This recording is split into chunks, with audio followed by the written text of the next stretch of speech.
Squishies! Welcome back to another vlog. This is Carmen Sandiego, episodes 3 and 4,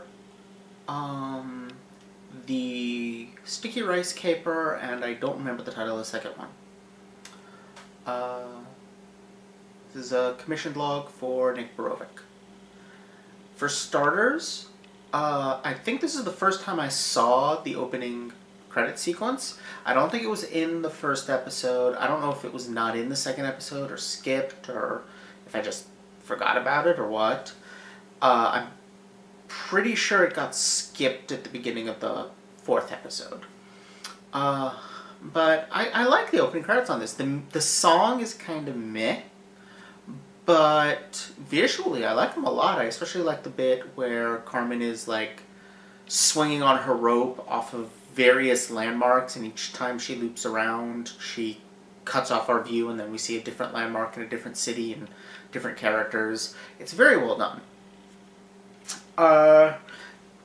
These two episodes introduced us to two other members of her team, Zach and Ivy.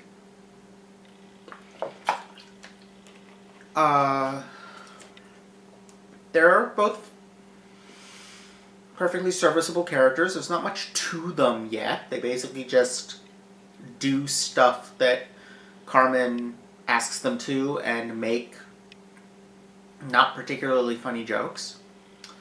Yeah, not much to them yet. They have very thick Boston accents, which, okay. Yeah. And they're both redheads, like Carmen. I guess that's a team theme. You know, she has red hair and dresses in red, and I guess hires only redheads. The show, like, their introduction is kind of another example of something the show continues to struggle with, which is its tendency to info dump.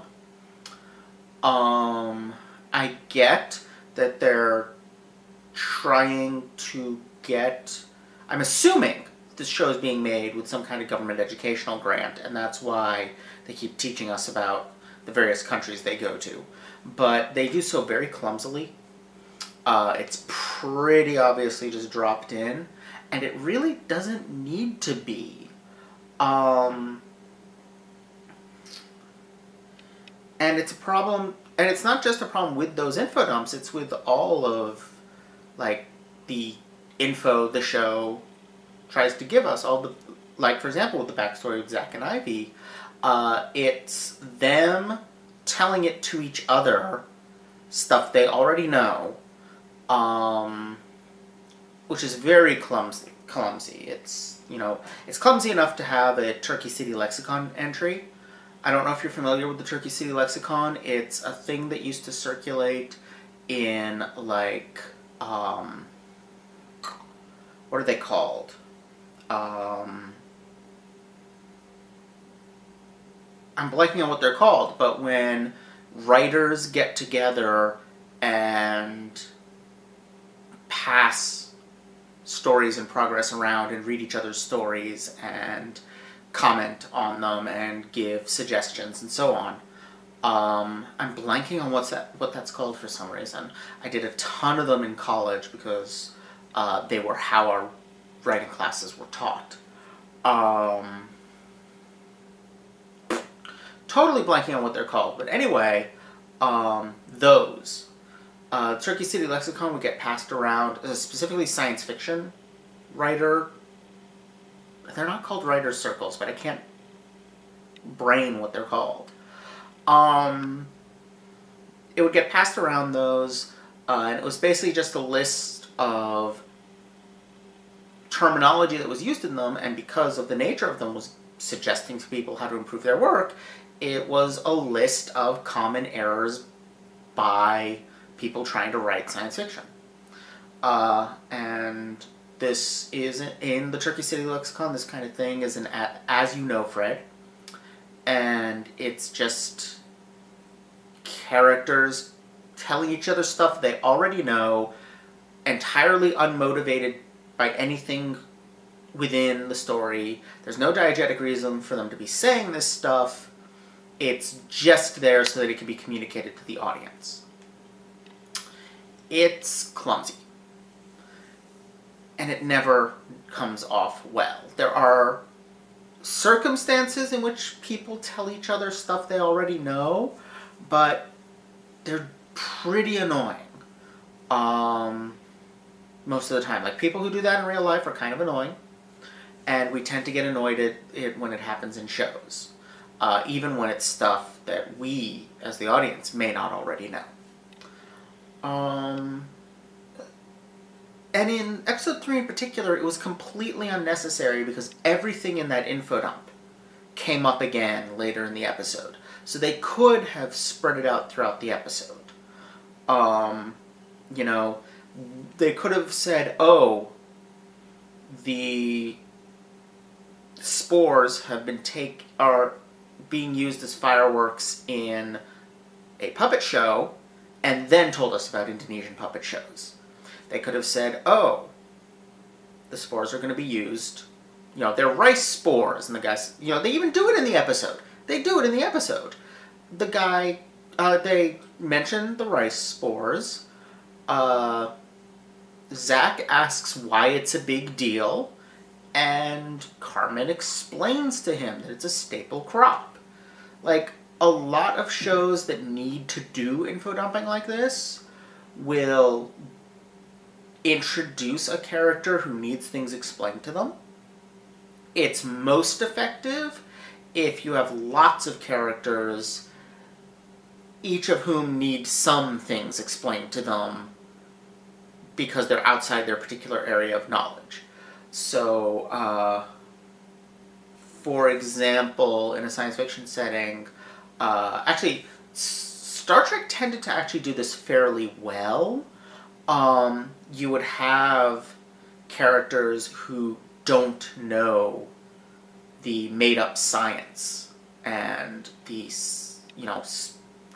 science officer character would explain to them what that was. Or you would have characters who don't know the details of the fictional technology, and the engineer characters would explain that. Or you would have characters who don't know the details of the fictional disease, and the doctor character would explain that. And the same character could, in one situation, be the explainer, and in another situation, be the explained to. That's the most effective way to deal with needing to info dump.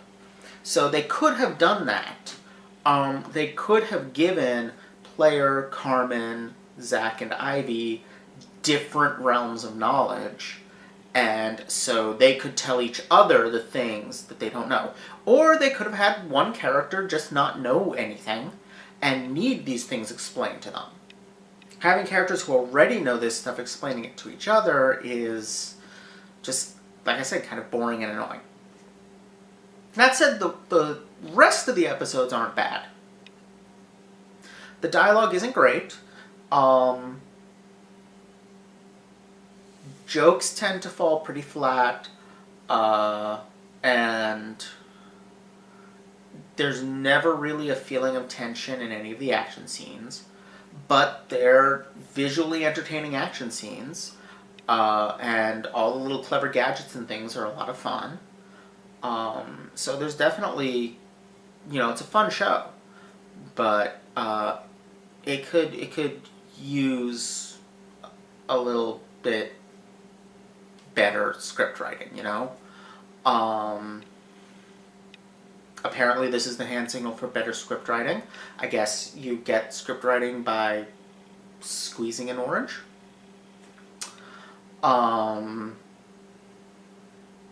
You get acting by milking a cow. Sorry, that was terrible. I will never do that again. But yeah. Other than that one complaint about the info dumping, these are pretty good. Acme has now gotten involved. They've recruited Devereaux and presumably Argent, who is probably my favorite character in all this, predictably. My favorite character was... Carmen really isn't tsundere at all. So, you don't... the fact that she's redheaded is kind of, okay.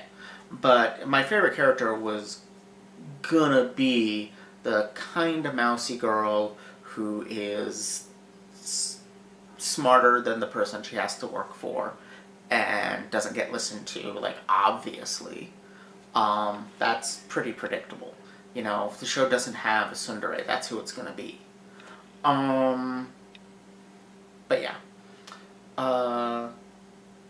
That's fun. The chief is fun. She's got nothing on the chief from the old game show. I'm blanking on that actress's name, but she was awesome. But, you know, she seems fun. And I'm looking forward to now seeing, like, the three-way cat and mouse game. Cat and mouse and dog, I guess. Where Vile, Carmen, and now Interpol. Like, Interpol was essentially no threat in the first 2 episodes.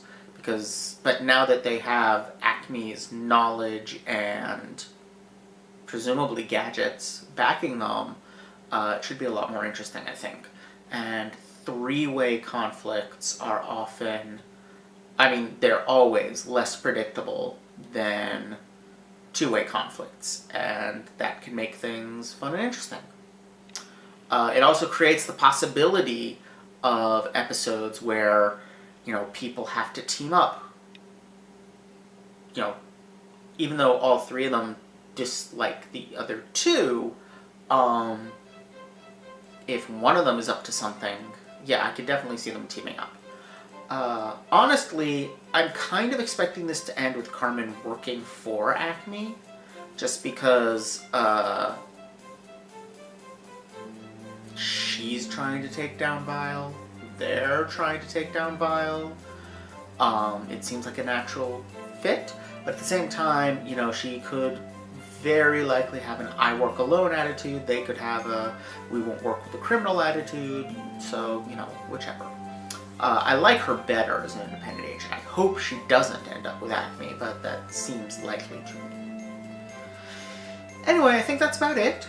Hope you all enjoyed this. Thank you all for watching. Don't forget to like, comment, subscribe. Check out my Patreon for early access to vlogs, essays, let's plays, and more. And I will see you all next time. Bye!